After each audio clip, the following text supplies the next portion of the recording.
নমস্কার। শ্রী রামকৃষ্ণ ও হাটে প্রেমের হাড়ি ভাঙ্গার রঙ্গকথা। স্বামী বুধানন্দ।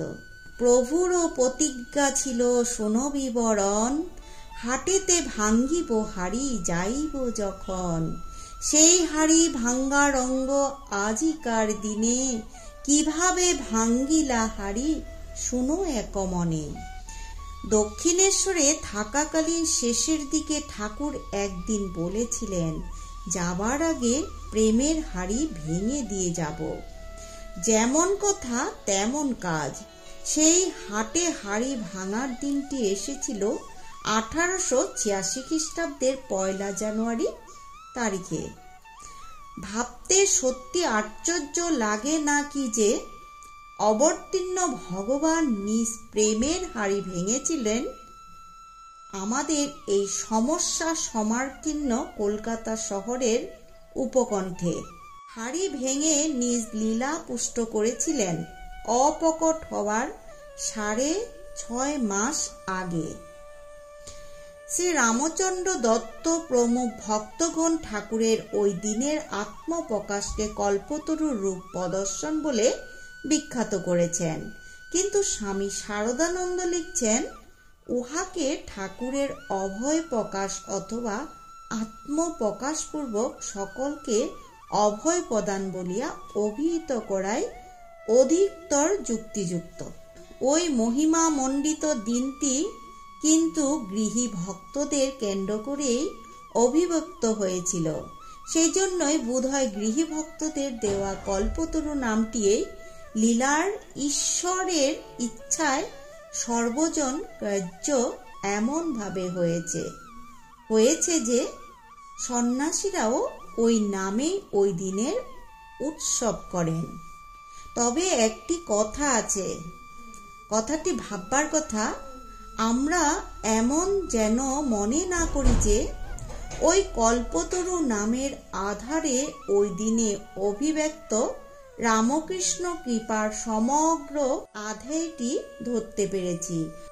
ওই দিনের ওই চৈতন্য ভাস্বর ঘটনাটি একটি মূল বিন্দুহীন বিচ্ছিন্ন ঘটনা নয়। ওই ঘটনাটি অবতীর্ণ ভগবানের একটি কৃপা প্রেরিত মরমিয়া আত্মপ্রকাশ। শ্রী রামকৃষ্ণ আবির্ভাবে অনেক কথাই তাই এসে পড়ে।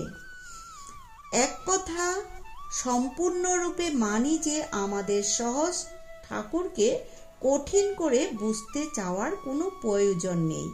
কিন্তু এটি মনে রাখতে হবে যে তিনি সহজ হয়েও অমেয়, কাছের মানুষটি হয়েও নিঃসীম। তাই কোনো শব্দ সমিষ্টির বাধা ছাঁচে তাকে পুরোপুরি ধরে ফেলা যাবে না। মুঠোর মধ্যে গোটা আকাশটাকে যেমন যায় না ধরা, যদিও যায় ছোঁয়া, তেমনি কোনো শব্দার্থের মুঠোয় শ্রীরামকৃষ্ণের কোনো প্রকাশের সমগ্র বেদন ব্যঞ্জনাকে যায় না ধরা, যদিও যায় অভ্যাসে পাওয়া। পুণ্যের এক কণাও পুণ্য। তাই বলি কল্পতরু রূপ প্রদর্শন কথাগুলিতে শুধু আভাসই আছে শুধু একটি ইঙ্গিত, একটি বিপুল আলোক রাজ্যের অনুরঞ্জন, তার বেশি নয়। কল্পতরুর কাছে দাঁড়িয়ে চাইতে হয়, যা চাওয়া হয় তাই পাওয়া যায়। ওই দিনের ঘটনাটি ধরা যাক।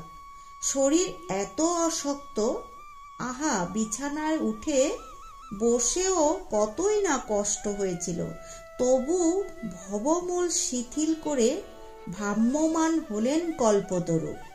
ওই উঁচু উঁচু কাঠের সিঁড়িগুলো নিচে নেমে এসে নিজেই ভাঙলেন অমৃত গড়া প্রেমের হাড়ি ভক্তদের সত্তার নির্গুণ অন্তরে। তবে না হলো চৈতন্যর এত ছাড়াছাড়ি, যেন মুড়ি মুড়কি। হাড় গড়ানো গলা কাটা সাধন করে যা হয় না জন্ম জন্মান্তরে যুগ যুগান্তরে, সে চৈতন্য ঘটে ঘটে ফুটল খুলায় চড়ানো খইয়ের মতো।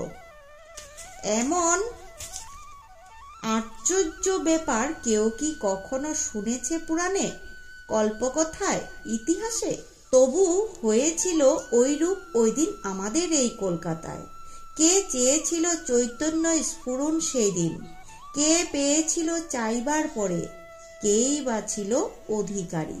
কিন্তু তবু একটি অভিসার কারুণ্যবেগে সমগ্র কৃপাসাগর বিন্দুবদ্ধ করে যে মহা বাণী উচ্চারণ করলেন একটি মৃদু নিঃশ্বাসের বেলবতায়, তার অপার অমোঘ শক্তিতে কি না ঘটিল খণ্ড পলকে।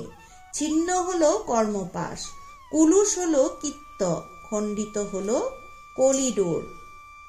চৈতন্য হলো পুষ্পিত জর্জরিত জ্বরের অনাহত হৃদয় গুহায়।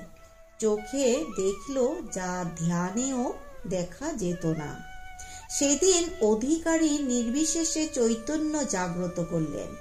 তারপর উপরে এসে অসহ্য গাত্রদাহ, গঙ্গার জল সারা পায়ে গায়ে মেখে তবে কোনো প্রকারে স্বস্তি।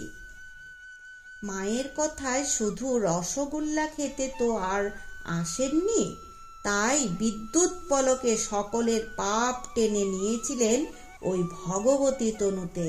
সে জ্বালাময় ইতিহাস কি আমরা মনে রাখি?